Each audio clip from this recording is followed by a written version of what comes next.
გვარების წარმოშობა უძველესი დროიდან იღებს სათავეს და საქართველოც, როგორც იმ ძველ ცივილიზაციათა შემოქმედი ხალხის ქვეყანა, ღრმა ფესვების მქონე გვარებით იწონებს თავს. ჩვენი გვარებიც, როგორც ბევრი სხვა ხალხებისა, ძირითადად ადამიანთა სახელების, მეტსახელების, სადაურობის პროფესიის და სოციალური მდგომარეობის მიხედვით წარმოიშვა.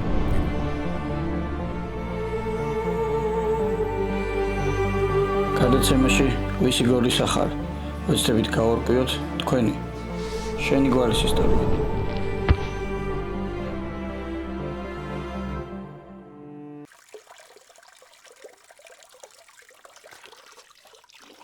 ვანში ვიმყოფებით სოფელ ფერეთაში და დღეს ვიწყებთ ფერაძეების გვარის კვლევას.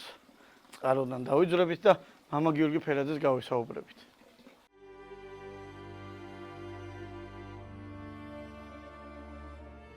გამარჯობა მამა გიორგი ფერაძე. ერთმა გაგიმარჯოთ, გაიხარეთ და ლოცვილი გამყოფოთ უფალმა. მამა გიორგი, მაინტერესებს ფერაძეები სოფელ ფერეთაში ვანში როგორ მოხვდით? ჩვენი გადმოცემით, ისტორიული გადმოცემით, სასულიერო პირი იყო მამა ოქროპირი ფერაძე, რომელიც გამოაგზავნეს სამსახურებლად ზესტაფონიდან და შემდეგ დამკვიდრდა სოფელ ფერეთაში. ხის ტაძარი იყო მაშინ აგებული, რომელიც შემდეგ ბოლშევიკებმა დაარბიეს, გადაწვეს ეს ტაძარი, მაგრამ სანამ მსახურობდა ეს პიროვნება, გამრავლდა მისი შთამომავლობა და მე-6 თაობა ვართ უკვე ჩემი თაობის წარმომადგენლები და ამ ფერეთაში ყველა ვართ საბიზაშვილო მამა ოქროპირის შთამომავლები. კიდე თუ არიან სხვა სასულიერო პირები ფერაძეები? კი, საქართველოში მე როგორც ვიცი, ანუ შეიძლება მეტიც იყოს, მაგრამ ჯერჯერობით 3 ვართ, მე რაც ვიცი უშუალოდ.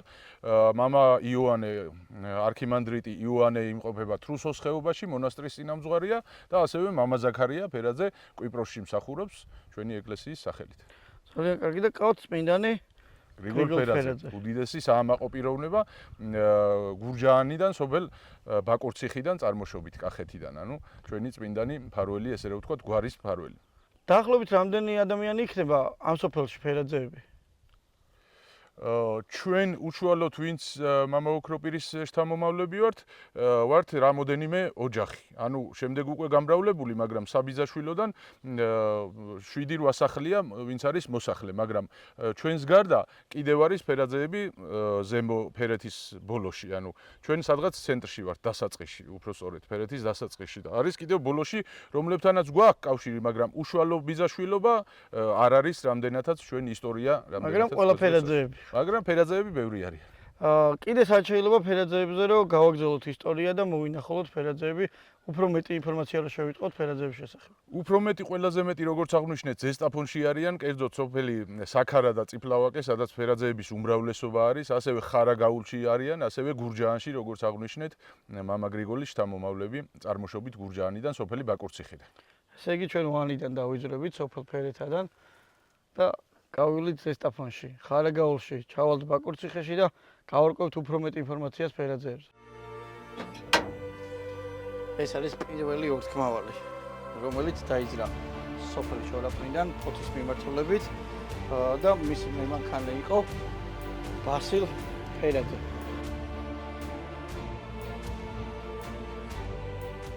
შორაპანში ვიმყოფებით და უნდა შევხვდეთ ბატონ ანდრო ფერაძეს, რომელიც მოგვითხრობს თუ როგორ მოხდნენ აქ ფერაძეები.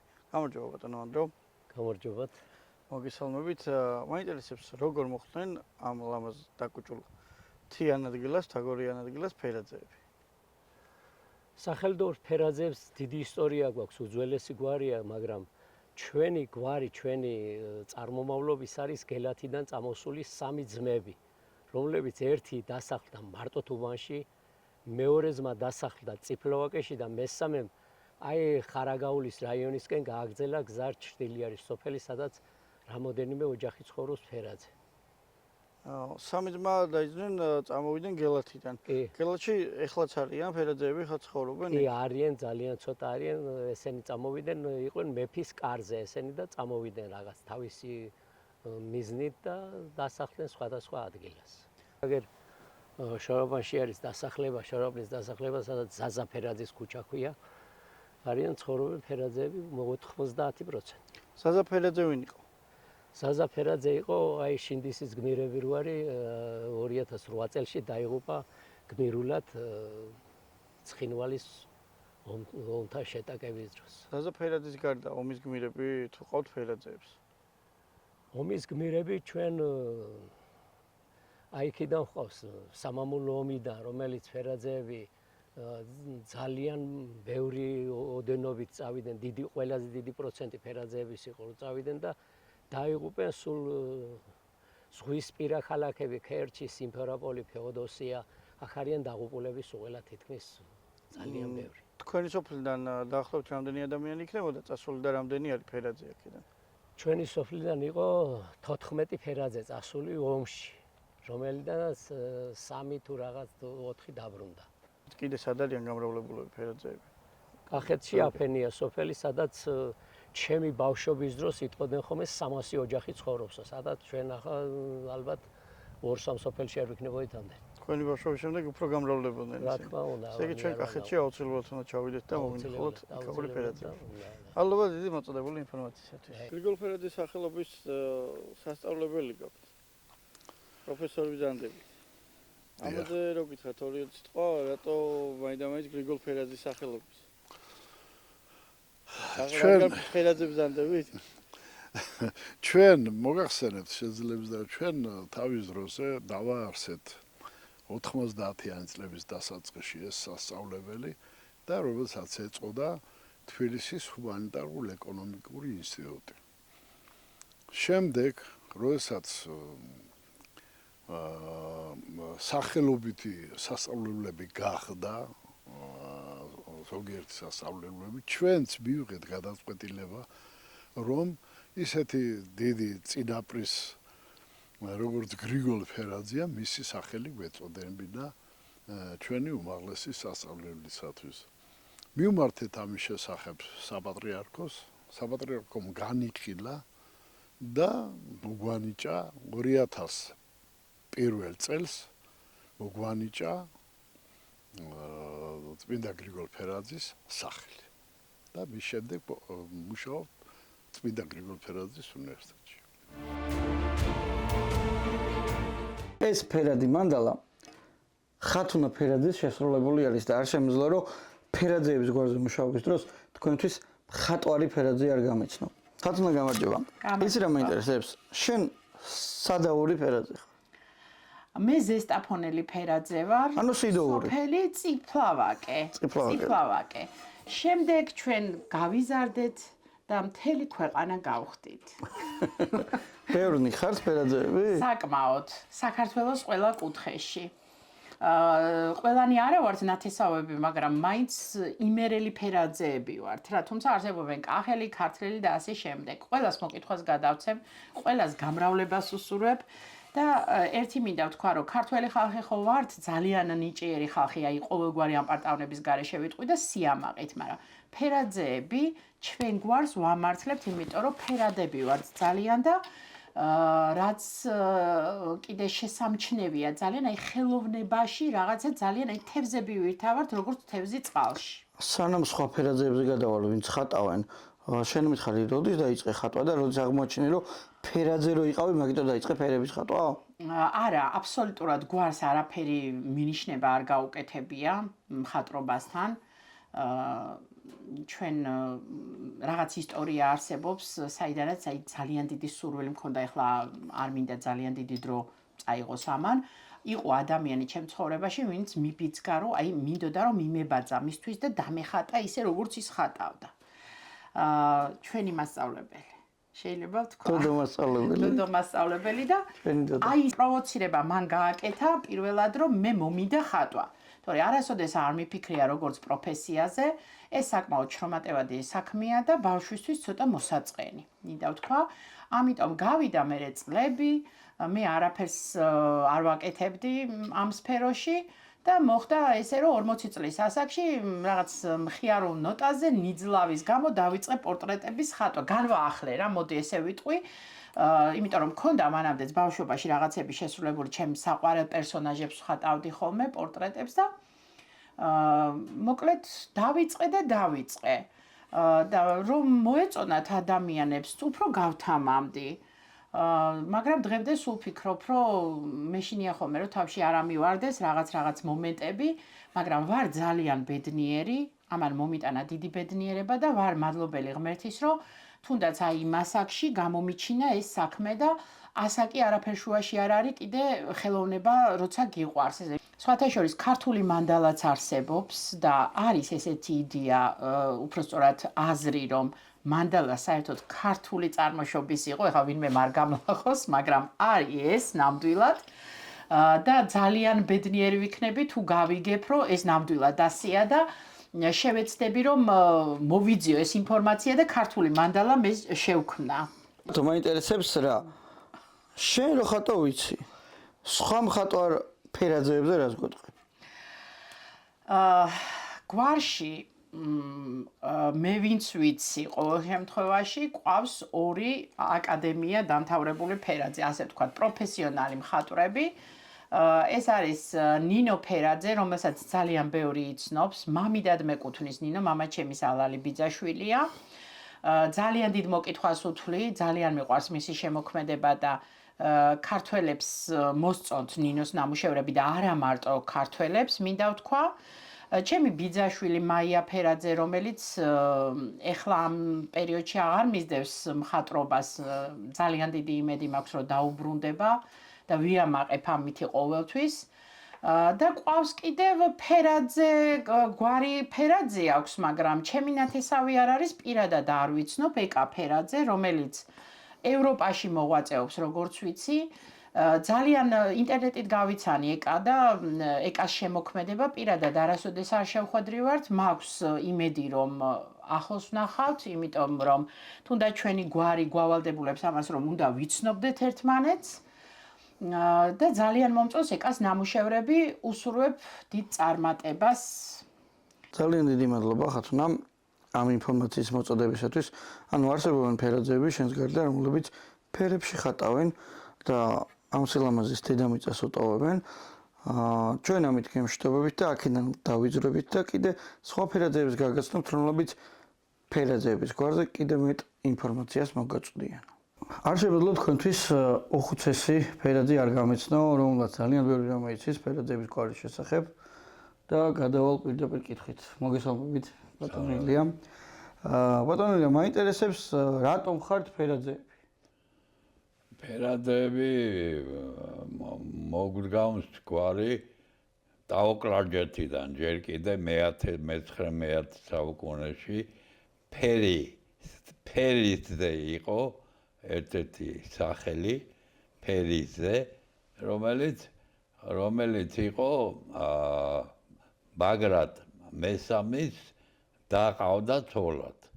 და იყო, ამიტომ იყო მეფესთან დაახლოებული პირი და აქედან ყველა შემდეგი თაობაც იყვნენ ძალიან ისეთი ძლიერი და შემდეგ უკვე ამ ფერიძეს მოვიდა უთიამოვნება ბაგრატ მესამესთან და მიიღო მონაწილეობა აი ამ მის წინააღმდეგ იმაში რაღაც შეთქმულებაში და ამის გულისთვის ის დამარცხდა ბოლოს და თავი მოკვეთეს. თავი რახან მოკვეთეს და ორი შვილი ყავდა ამას და წამოვიდნენ უკვე ანუ მისი შვილები იყვნენ ფერიძის შვილები იყვნენ ძმის შვილები მეფის. დიშვილები. ხო და შემდეგ აი ამ ფერიძეებმა მიიღეს გვარი ფერაძე და გადმოსახლდნენ იმერეთში. შუა საუკუნეებში სოლომონ მეორე და ისინი მოძღვრები იყვნენ სამი ძვანი ფერაძენი. და დაყვებოდნენ სოლომონ მეორეს ყველგან და ტოვრულობაში, თურქეთშიც გაყვენ და ამ ძალიან ერთგულები იყვნენ სოლომონ მეორეში და ამ მეფემ უკანასკნელი მეფე იყო ბაგრატოვანი ამ სოლომონი და უბოდა ამათ აზნაურობა და აჩუქა სამი სოფელი. სასულიერო პირები ახსენეთ. როგორც ვიცი ძალიან სულიერი გვარი არის. ბევრი სასულიერო პირები ყავდათ ფერაძეებს. პირველი ცნობები რაც არის ფერაძეებზე ამ ისტორიული წყაროებიდან იყვნენ უმეტესობა ფერაძეების იყო სასულიერო პირები. როგორც ვიცი ბაბუაც ბაბუა ჩემი დიდი პიროვნება იყო თვითონ სასულიერო პირი არ იყო მართალია მაგრამ მამამისი იყო იოანე ფერაძე იყო თქვენი დიდი ბაბუა ესე იგი. ჩემი დიდი ბაბუა რომელიც აღძარული არის ეკლესიის პირდაპირ შესასვლელში გრიგოლ ფერაძის საზოგადოება ჩამოაყალიბეთ წმინდანი გრიგოლ ფერაძის. ეგ 2001 წელს შევიკრიბეთ ფერაძეები და გადავწყვიტეთ რომ გამოხმაურებოდით პოლონეთში შექმნილ გრიგოლ ფერაძის საზოგადოებას. იმიტომ საძმო უпростоრად იმას ქვია საძმო. 16 ენა იცოდა და აი ამ ძველ ხელნაწერებს კითხულობდა ორიგინალში. კახეთში ბაკურციხეში ვიმყოფებით. გრიგოლ ფერაძის სახლ-მუზეუმში. როდესაც ბაკურციხეში მოხვდებით, შეგიძლიათ ამ ლამაზ მუზეუმს ეწვიოთ და გრიგოლ ფერაძის შესახებ მეტი გაიგოთ.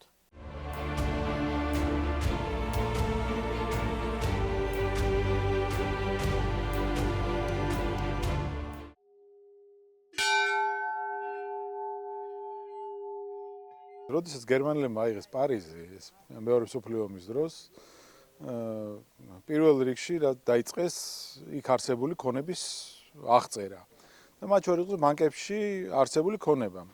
როგორც მოგეხსენებათ, ეს მენშევიკების დროს გატანილი ქართული საგანძური იყო დაგირავებული ფრანგულ ბანკებში.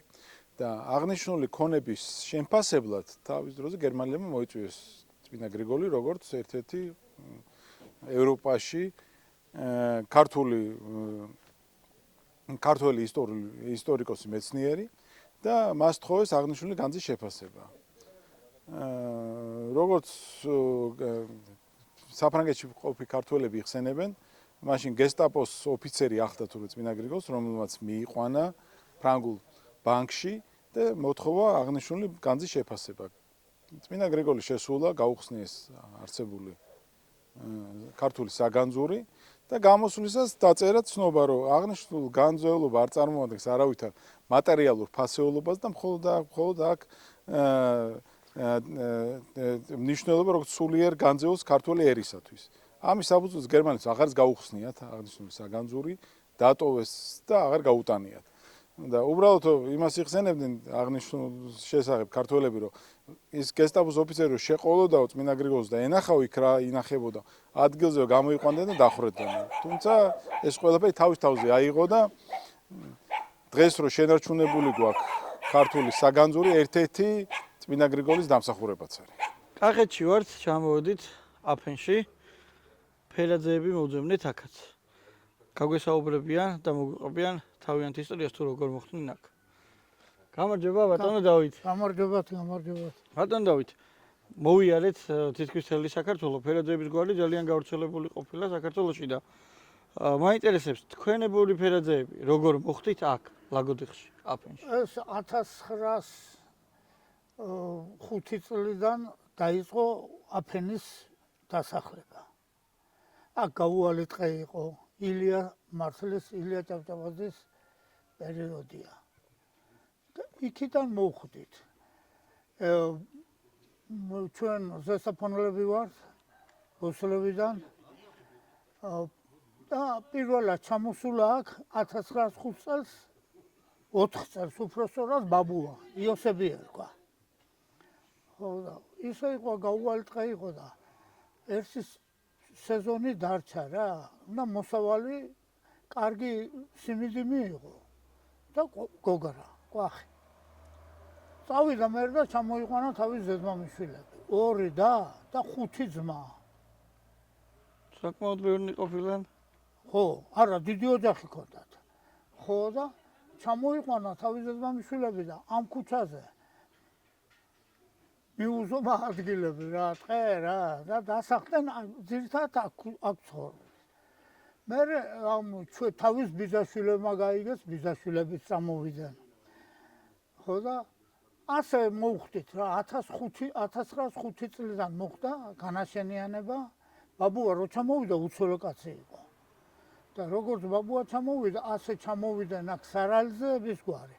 და სარალიზის ქალი ითხოვა აქ. ყავდა 11 ახეთში შვილი. პატარა იბერეთი მოვაწყეთ აქ. ყავდა 11 შვილი და ასე მიყვებოდნენ ცხოვრებას.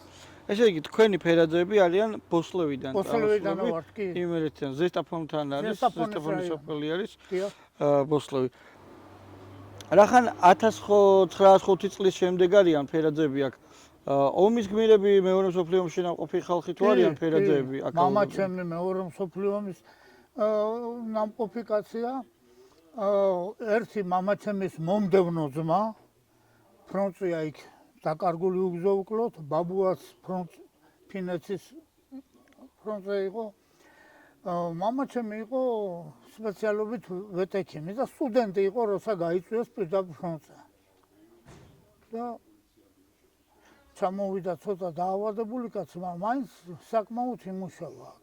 ანუ ომიდან დაბრუნდა და არიან კიდე სხვა ფერაძეები ამ ხარიდან წასულები, აი თუ გახსოვთ, ვინც გახსოვთ? თომა ფერაძე, დათიკო იყო ფერაძე, ფრონტზე, რა ვიცი, ბევრი შემიძლია რომ ჩამოვთვალო. ჩამოგვითვალეთ. აი ბიზა ჩემი შალვა იყო აქ ცხოვრობდა, მამა ჩემი ძმა, იქით მიშა ეს უკვე გამზადებული იყო რა, ჯარში იყო იმ დროს რა და დამთავრდა მე. ანუ ომის გმირებით საკმაო რაოდენობით არიან ლაგოდიხიდან მამა წასულები. ჩემს სხვათა შორის იმ მედლებთან ერთად იყო გვარდიის კაპიტანი დაბრუნდა და ქონდა კინისბერგის აღებისათვის ორდენი ქონა. ამ ხარეში დაახლოებით რამდენი იქნებით ფერაძეები? ამ ხარეში ვიყავით 32 ოჯახი ფერაძე. მთლიანად. ამაში შედის გელათში ცხოვრები ერთი 4-5 ოჯახია. 4 იყო და მე 5-ია. ხო და სულა ვართ 32 ოჯახი. დიდი მადლობა ბატონო დავით. საინტერესო ინფორმაციის გაზიარებისათვის.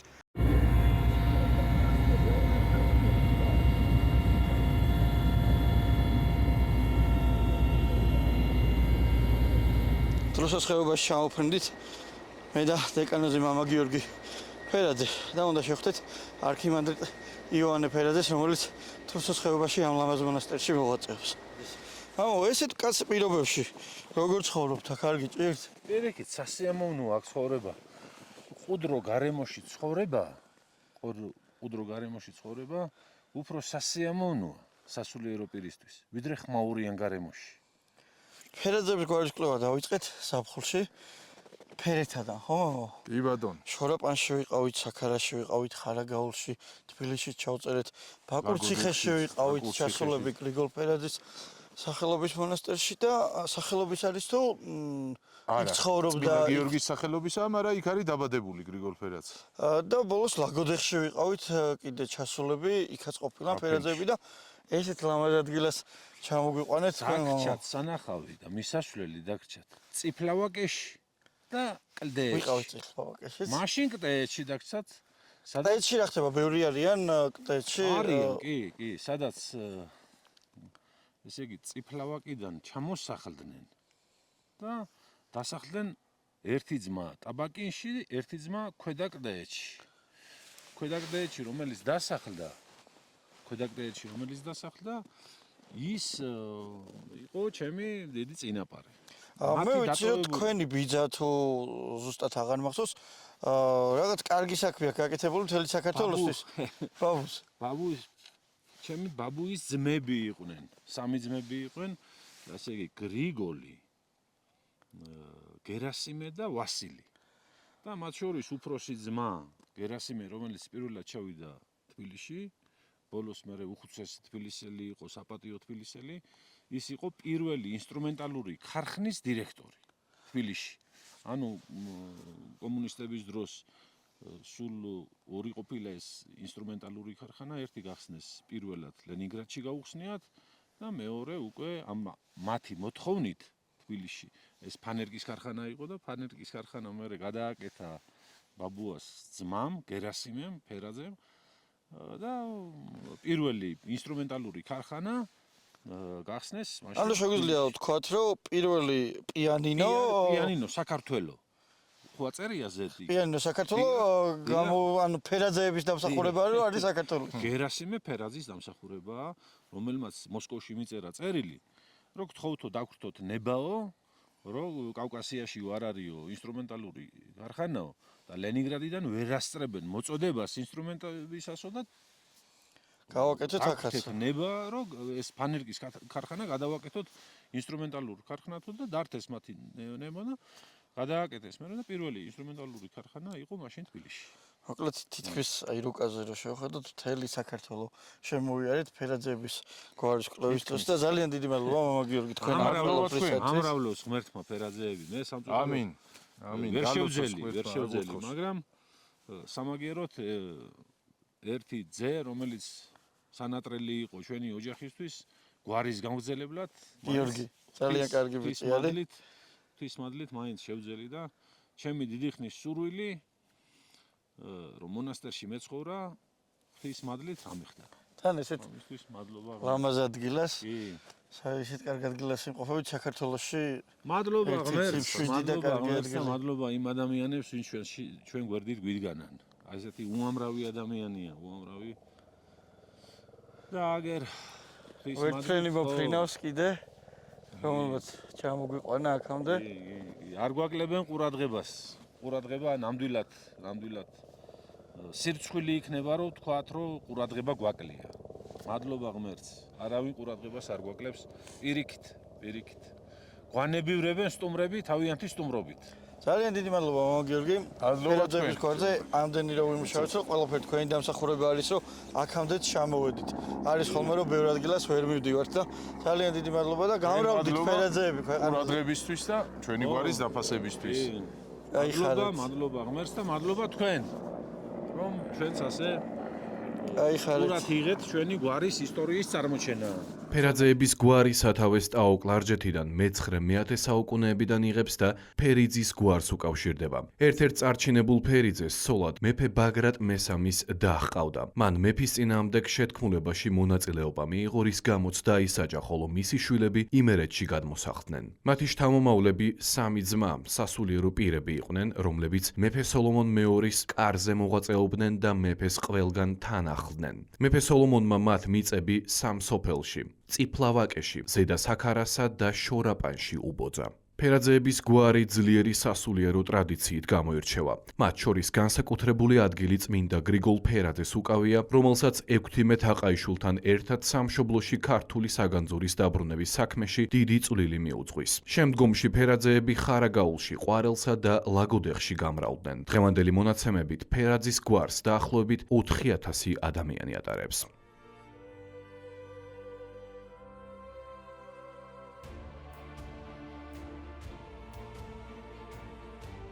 გამოიწერეთ ჩვენი YouTube არხი და Facebook გვერდი.